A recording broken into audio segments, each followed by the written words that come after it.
So let's get into it. But don't forget to go back to that question I asked you is about how do you feel about your Mount Rushmore of your funds, your budget? How are you feeling about it? How are you feeling about your spending? How are you feeling about your savings? How are you feeling about your money goals? Because those things are going to help build this whole conversation that we're getting ready to shift into going through the rest of this year, going through whatever year you're viewing this, because no matter if you're viewing this in 2025 or 2027 or 2030 or 2040, we don't know how long because the rapture, clearly we ain't get raptured. So no matter whenever you're viewing this, that you can take these 5 days to add a foundation to your funds to make your money run better as you build your more. Let's get into it.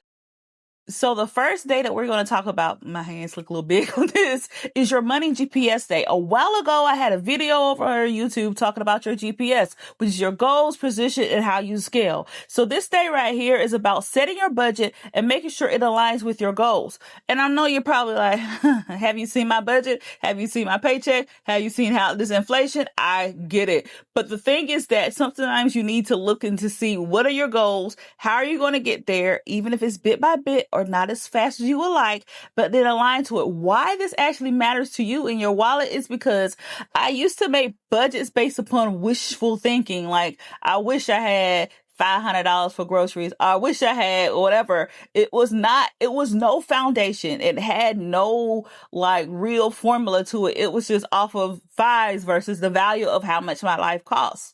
And I would throw numbers together and I would hope for the best, just cross my fingers.